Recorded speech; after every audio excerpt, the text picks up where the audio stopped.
사무엘 시대의 제사장은 엘리였습니다. 엘리 제사장의 두 아들이 있었는데 홈리와 비나스입니다. 이 홈리와 비나스는 영적으로 말하면 금수저 출신이죠.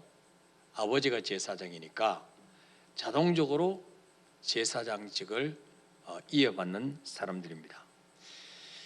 하나님의 복을 마음껏 받고 살 수밖에 없는 가문에서 태어나고 성장했지만 그 엘리 제사장의 두 아들 홈리와 비나스의 그 중년의 삶은 비참하게 끝나는 것을 보게 됩니다. 그러나 이 사무엘은 평신도 가정에서 태어났습니다. 아버지는 엘가나, 어머니는 한나, 그것도 자식을 낳지 못하는 불임 엄마였죠. 그런데 나중에 인생을 비교해 보면 사무엘은 제사장 가문의 자식들보다도 훨씬 더 큰 복을 받았어요. 그러니까 우리가 물론 좋은 가문에서 태어나고 부모님이 금수저면은 너무 좋겠죠. 그러나 그렇지 않다 할지라도 낙심할 필요가 없는 것은 하나님이 복을 주시면 평신도 가정의 아들들도 제사장 가정의 아들들보다도 훨씬 더 복받고 하나님이 높이신다는 것을 보게 됩니다. 자, 오늘 19절에 보면 사무엘이 자라매 여호와께서 그와 함께 계셔서 그의 말이 하나도 땅에 떨어지지 않게 하시니 그랬어요. 여러분, 중요한 것은 뭐냐면 여호와께서 그 사람과 함께 하시느냐 함께 하지 않느냐, 이게 인생의 성공과 실패를 가름하는 것입니다.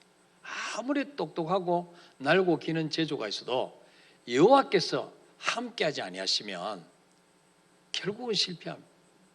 그러나 남들 보기 좀 모자라 보이고 좀 재주도 없고 좀 어리석해 보여도 하나님이 그 사람과 함께 하시고 하나님이 그 사람을 붙들어 주시면 반드시 그 사람의 앞길은 활짝 열리게 된다는 사실을 믿으시기를 바랍니다. 사무엘은 자라면서 여호와께서 그와 함께 계셨다. 우리 자녀도 이런 자녀를 키워야 되죠. 하나님이 우리 자녀와 함께 하시도록. 하나님이 우리 자녀와 함께 하시면 뭐 S대 안 보내도 괜찮아요. 뭐 좋은 대학 안 보내도 하나님이 따라다니면서 복을 주실 줄 믿습니다. 하나님이 사무엘과 함께 하시니까 어떤 일이 벌어지죠? 그의 말이 하나도 땅에 떨어지지 않게 하시니 사무엘이 말하는 것마다 하나님이 보증해 주셨어요. 그 말대로 되게 해주셨어요. 이거는 바로 뭐예요? 사무엘이 늘 하나님의 생각을 알고 있었다는 거죠. 하나님의 뜻이 뭔지를 알고 있었다는 거죠. 하나님이 기뻐하시는 것이 뭔지를 알고 있었기 때문에 하나님 마음에 합당한 말을 할 수 있었다는 거죠. 그러니까 사무엘이 무슨 말을 하면은 반드시 그대로 이루어졌어요. 하나님이 함께 하시니까. 20절에 단에서부터 브엘세바까지 온 이스라엘이 사무엘은 여호와의 선지자로 세우심을 입은 줄을 알았더라. 이 단은요 이스라엘 나라의 최북단이에요. 최북단, 브엘세바는 최남단이에요. 우리나라 말하면 백두산에서 한라산까지, 백두산에서 한라산까지 온 나라 백성들이 사무엘을 하나님이 세우신 대언자, 하나님의 말씀을 대신 전하는 대언자로 세우셨음을 다 알았다는 거죠. 이렇게 하나님 사무엘을 높여주셨어요. 자, 그러나 엘리 제사장의 두 아들 홈리와 비나스는 어떤 사람으로 성장했습니까? 블레셋과 전쟁에서 패하니까 하나님의 임재를 상징하는 언약궤를 앞세우고 나가면 이길 것이다. 그리고 언약궤를 앞장세우고 홈리와 비나스가 전쟁터에 나갔습니다. 근데 결국 어떻게 되냐? 사무엘상 4장 3절 4절에 보면 백성이 진영으로 돌아오매 이스라엘 장로들이 이르되 여호와께서 어찌하여 우리에게 오늘 블레셋 사람들 앞에 패하게 하셨는고 여호와의 언약궤를 실로에서 우리에게로 가져다가 우리 중에 있게 하여 그것으로 우리를 우리 원수들의 손에서 구원하자게 하시니 언약궤만 메고 가면 이길 거야. 그리고 실로에 있는 하나님의 집에 있는 언약궤를 메고 와가지고 그거를 메고 홈리와 비나스가 전쟁터에 나갔습니다. 그런데 11절에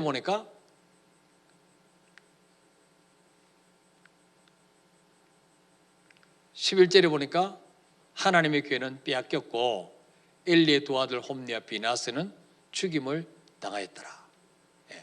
제사장의 아들들입니다.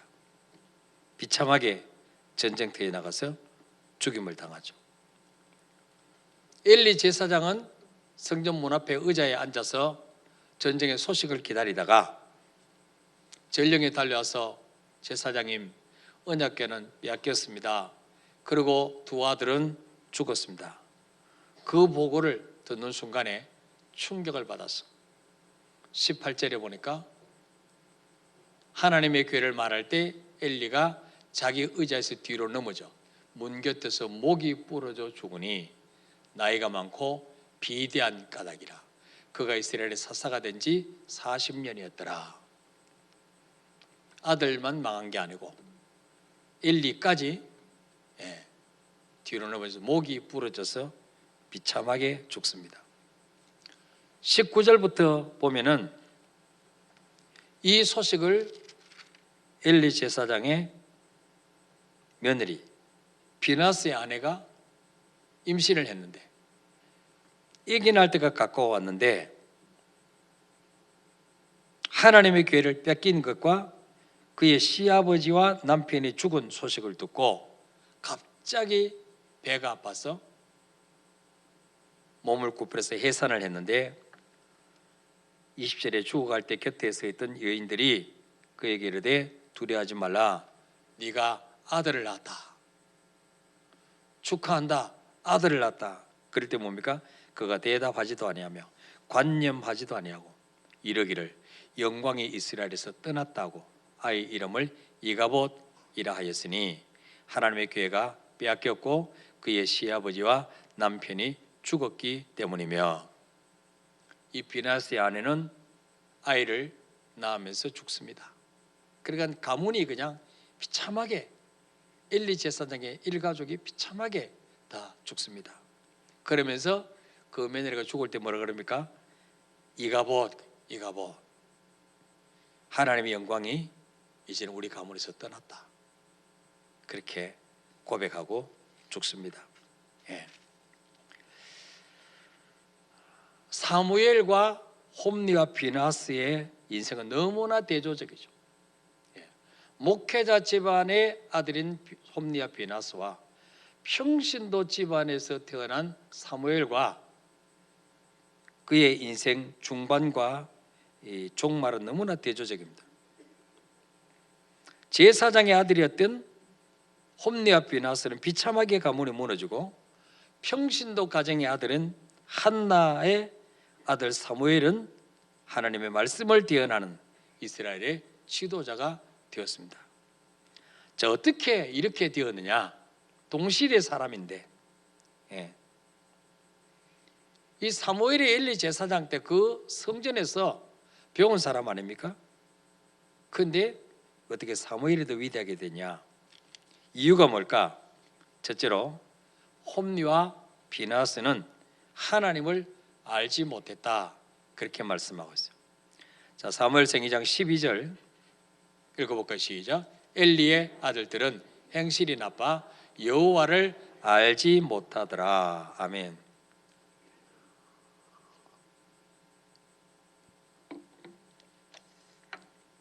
요즘 말하면 목사 아들인데 하나님을 몰랐다는 거예요.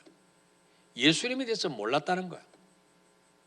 그러니까 엘리 제사장이 자녀 교육을 잘못 시켰다는 거죠. 목사면 뭐합니까? 제사장이면 뭐합니까? 내 자식 하나 제대로 믿음으로 세우질 못했어요. 그 끝이 이렇게 비참하게 끝나잖아요. 어릴 때 제대로 훈련을 안 시켜놓으니까 중년이 되어서 이렇게 가문이 무너지는 것을 보게 되죠. 성경에 보면 여호와를 아는 것이 지혜의 근본이다 그랬는데, 엘리 제사장의 두 아들들은 늘 하나님의 성전에서 제사 드리는 자리에 있으면서도 정작 누구를 몰랐다? 여호와를 알지 못했다. 참 얼마나 불행한 일입니까? 여호와를 알지 못했다는 말은 뭐예요? 하나님이 무엇을 기뻐하시는지, 어떻게 살아야 되는지 그걸 몰랐다는 거예요. 늘 성전에 있어 제사 지내면서도. 그래서 그 엘리 제사장 두 아들들은 2장 17절에 보니까 이 소년들의 죄가 여호와 앞에 심히 크면 그들이 여호와의 제사를 멸시함이었더라. 여호와의 제사, 요즘 말하면 예배입니다. 예배를 멸시했다. 홈리아 피나스가 어떻게 예배를, 제사를 멸시했습니까? 이 고기를 가져오면 이거를 냄비나 솥에 끓여서 이제 하나님 앞에 기름은 태우고 제물로 제사를 드리는데, 기름을 태우기도 전에 이 사환들을 보내가지고 제사장에게 구워드릴 고기를 내라. 그가 삶은 고기는 원치 않고 날고기를 원하신다. 그러고 뭐요? 뺏어갔다는 거예요. 하나님 앞에 제사 드리기도 전에 좋은 고기는 자기들이 다 건져가가지고 저것들이 다 먹었다는 거예요. 근데 2장 16절에 보니까 그 사람이 이르되 반드시 먼저 기름을 태운 후에 네 마음에 원하는 대로 가지라 하면 그가 말하기를 아니라 지금 내게 내라. 그렇지 않으면 내가 억지로 빼앗으리라. 이거는 완전히 하나님보다 제가 위에요. 하나님보다도 자기들이 위에요. 하나님 앞에 드릴 제물을 먼저 저희들이 건져가가지고 자기들이 구워 먹었다는 거예요. 이거는 뭐예요? 여호와의 제사를 멸시하는 것이다. 하나님이 너무 보시고 괘씸하게 계셨어요. 하나님을 만나지 못하니까 이렇게 여호와께 드리는 제사를 멸시하게 됩니다. 그 다음에 2장 22절에 보니까 또 엘리 제사장의 두 아들들이 어떻게 합니까? 온 이스라엘에게 한 모든 일과 회막문에서 수종드는 여인들과 동침하였음을 듣고, 회막문에서 제사를 수종드는 여인들과 동침했어요. 요즘 말하면 뭐예요? 이 7계명을 범했다, 간음죄를 범했다 목사 아들이, 제사장의 아들이 그런 짓을 했다는 거죠.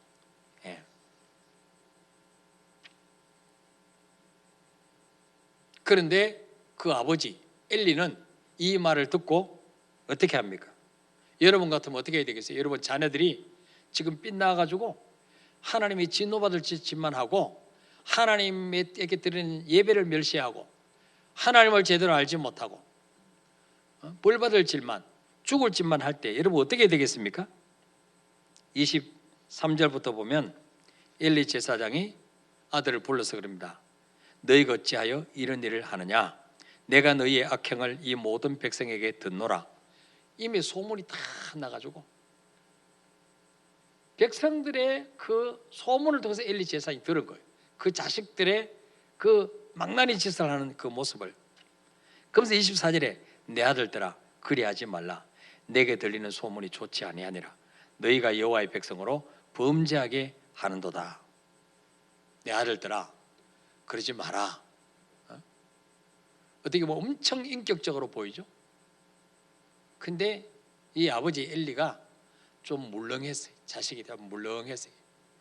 성경에 보면 말을 듣지 않는 자식은 매를 들라고 했어요. 회초리로 매를 들어야 되는데 엘리 제사장은 그렇게 하지 못했어요.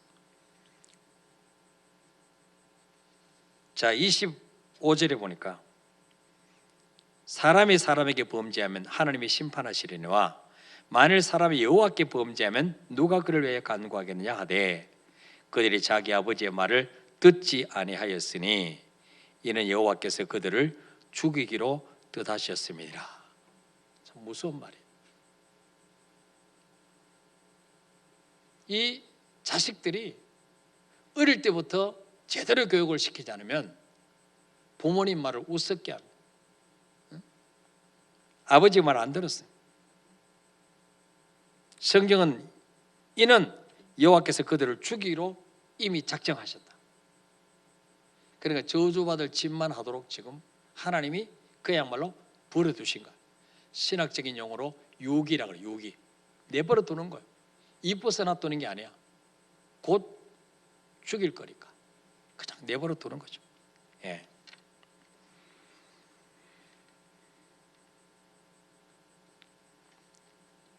홈리와 비나스가 실패한 첫 번째 이유는 여호와를 알지 못했다. 여러분, 우리 자녀들 수학 못해도 괜찮아요. 과학 못해도, 영어 못해도 괜찮아. 하나님을 잘 알도록 만드시길 바랍니다. 하나님이 어떠신 분인지, 하나님이 어떻게 살 때 복을 주시는지, 하나님을 어떻게 섬겨야 될지, 이거를 어릴 때부터 잘 가르쳐야 돼요. 그러면은 그 자녀들, 하나님이 어디 가든지 사무엘과 함께 하셨던 것처럼 여러분 자녀들과 함께 하신 줄 믿으시길 바랍니다. 여러분, 아이들이 늘 집안에 있지 않습니다. 늘 부모님 눈앞에 있는 게 아니에요. 집 나가면 부모의 시야에서 떨어집니다. 관리할 수가 없어요. 거기서 무슨 짓을 하는지 몰라요. 하나님이 그 자녀를 붙잡아 주셔야 돼요. 예. 그러면 어떻게 돼요? 어릴 때부터 말씀대로 가르쳐야 된다. 예배 훈련을 시켜야 된다. 기도하는 훈련을 시켜야 된다. 늘 말씀에 지배받도록 만든다. 말씀의 지배를. 응? 여러분, 요셉 보세요. 보디발의 아내가 유혹하면서 이 집에 아무도 없다. 너하고 나하고 둘밖에 없어. 우리 즐기자. 네가 원하는 거 다 줄게. 아마 너의 문서를 찢어줄게 했을 줄 몰라요. 보디발의 아내가.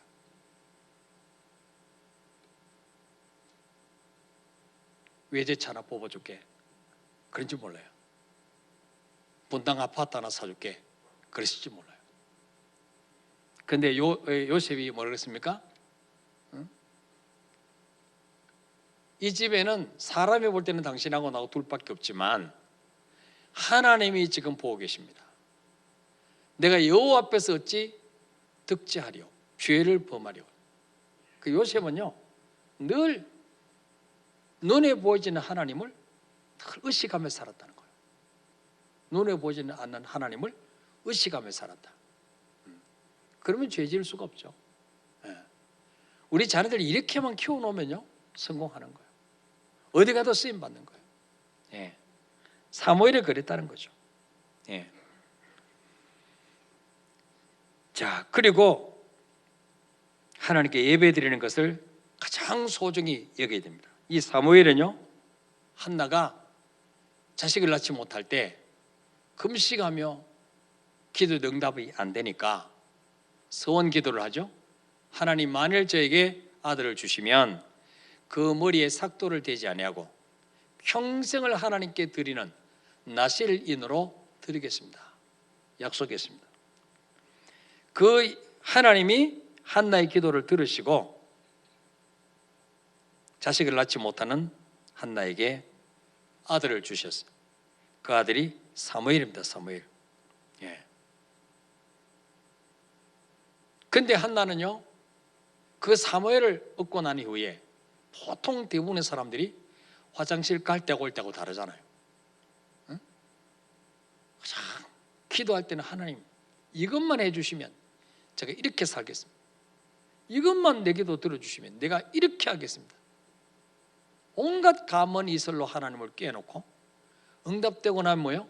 입 싹 닦아버려. 너무 많이 닦아 입이 돌아갈 정도로 그냥 입을 싹 닦아버려. 언제 그러냐는 뜻이. 예.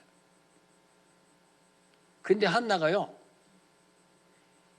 그 분인나가 자기가 자식 낳지 못할 때 분인나가 자식 낳고 얻고 다니면서 동네방네 폼 잡고 다니고, 너 본보이면 뭐하냐? 자식도 못 낳는 주제. 나봐 얼마나 애 이뻐. 얼마나 자식이 다 한이 맺혔을까요? 한나도 나도 자식 낳으면 저 브린나처럼 얻고 동네방네 다니면서 자랑하고 싶지 않겠어요? 내 아들 저 브린나들보다 훨씬 잘생겼잖아. 저 브린나는 그냥 기도 없이 낳았지만 나는 기도해서 하나님이 주신 아들이야. 얼마나 동네방네 다니면서 폼 잡고 싶겠어요. 그런데 한나는 그렇게 하지 않았습니다. 젖을 떼고 난 후에 그 사무엘을 엘리의 집에, 제사장 집에 바쳤습니다. 예.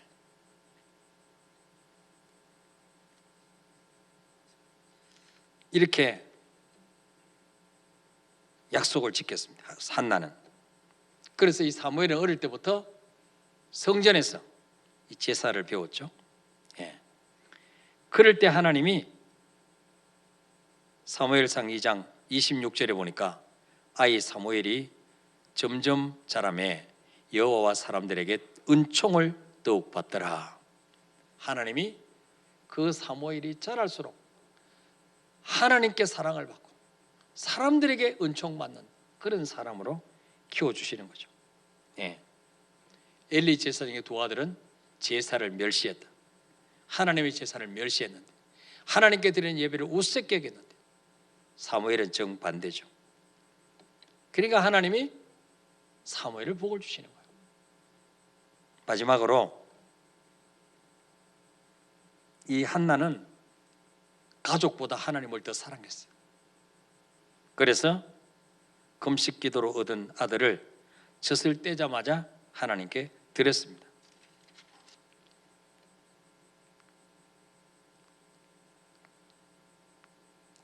그런데 엘리는 어떻게 했습니까? 하나님보다 아들을 더 중히 여겼어요. 더 사랑했어요. 사무엘상 2장 29절 읽어볼까요? 시작. 너희는 어찌하여 내가 내 처소에서 명령한 내 제물과 예물을 밟으며 네 아들들을 나보다 더 중히 여겨 내 백성 이스라엘이 드리는 가장 좋은 것으로 너희들을 살찌게 하느냐. 아멘. 하나님 다 아십니다.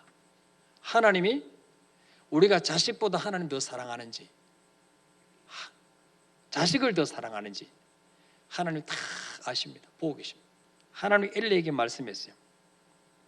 네 아들들을 나보다 더 중히 여겨 내 백성 이스라엘이 드리는, 하나님께 바치려고 드리는 가장 좋은 예물들을 가지고 너희들이 살찌웠다. 너희들 그거 다 빼먹었다는 거예요. 그러니까 하나님보다 아들들을 사랑하니까 이렇게 그 아들 홈리아 비나스는 비참하게 한날 한시에 그렇게 객사를 하게 되죠. 마태복음 10장 37절에 아버지나 어머니를 나보다 더 사랑하는 자는 내게 합당하지 아니하고 아들이나 딸을 나보다 더 사랑하는 자도 내게 합당하지 아니하며 그랬어요. 자네도 하나님이 주신 거예요. 내 거야 아니에요. 내 소유가 아니에요. 그러므로 뭐요? 내 마음대로 키우면 안 돼요. 내가 원하는 대로 키우면 안 돼요. 하나님이 주신 그분, 주인의 의도에 맞게 키워야 돼요. 내 자녀를. 기도하면서 하나님 내 자녀를 어떻게 키워야 되겠습니까? 하나님이 기뻐하신 대로 이렇게 키울 때 하나님이 그 자녀를 앞길을 이끌어 주시고 책임져 주시는 거예요. 그래서 뭐예요? 부모님을 사랑해야 되죠. 공경해야 되죠. 효도를 다해야 되죠. 그래 이 땅에 사는 동안 네가 잘 되고 장수하라. 그러나 뭐예요? 하나님보다 더 사랑하는 것은 합당치 않다. 왜? 부모님을 주신 분도 누구예요? 하나님. 자식을 주신 분도 누구예요? 하나님. 그래서 아무리 자식이 사랑스럽고 이쁘지만 하나님보다 더 사랑하면 이게 우상이 돼요. 자식이 우상이 돼요. 하나님과 교류하게 만들면 되겠어요? 하나님이 제일 싫어하는 게 뭐예요? 우상에게 제사하는 거예요. 우상을 만드는 거예요. 하나님의 자리에 다른 걸 올려놓는 거 제일 싫어하시는 거예요. 예. 그래서 자녀들을 하나님 더 사랑하고 우상의 자리에 올려놓으면 이거는 그야말로 자식을 망치게 하는 거예요. 예. 홈리와 비나스가, 아니 엘리 제사장이 하나님보다 아들들을 더 중하게 여겼다, 더 아끼고 사랑했다. 그 결과가 자식들을 망하게 했다. 예. 그래서 오늘 우리는 이 사무엘과 홈리와 비나스를 살펴보면서, 사무엘은 평신도 가정에서 태어났지만 그러나 한나 어머니의 눈물의 기도를 먹고 자랐습니다. 그래서 여러분, 사무엘도 기도의 사람이죠. 기도의 사람. 사무엘은요, 내가 결단코 여호와 앞에 기도를 쉬는 죄를 범하지 않겠다. 기도하는 것을 쉬는 것을 죄라고 생각했어요. 사무엘이 그 기도를 누구에게 배웠을까요? 어머니에게 배운 거예요. 어머니에게. 여러분 자녀가 기도의 사람이 되기를 원하십니까? 안 원하시는 거 봐.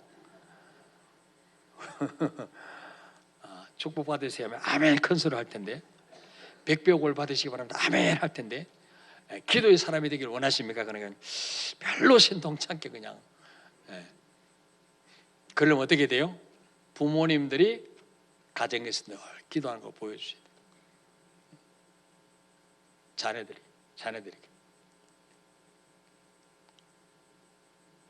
저희가 사택이 교회 안에 있을 때 저녁 9시만 되면 기도했거든. 집에서 교회 가서 기도하고, 이걸 자녀들이 봤어요. 그리고 자녀들도 9시가 되면 자기 방에 들어가서 카세트 찬양을 틀어놓고 30분씩 막 기도하는 거예요. 큰아들 이래도 그러고 이삭이도 그러고. 기도하는 자녀는 절대로 망하지 않습니다. 반드시 뭐예요? 그 나무가 좋은 나무이냐 나쁜 나무이냐는 뭘로 알 수 있다고요? 열매로 알 수 있어요. 열매로. 여러분 인생에 열매를 보시면 잘 살았는지 잘못 살았는지 열매를 보면 합니다. 아무리 나는 잘 살았다고 큰 소리 쳐도 열매가 없으면 잘못 산 거예요. 그 열매가 자식들이에요. 여러분의 노후 삶이에요. 여러분 생에 일어나는 여러 가지 나타나는 증거물들입니다. 그래서 믿음으로 더디지만 한 걸음 한 걸음 살면 반드시 하나님은 신실하신 하나님, 심은 대로 거두게 하신 하나님, 반드시 열매로 나타내게 하실 줄 믿으시길 바랍니다. 자, 우리 찬양하고 기도하겠습니다.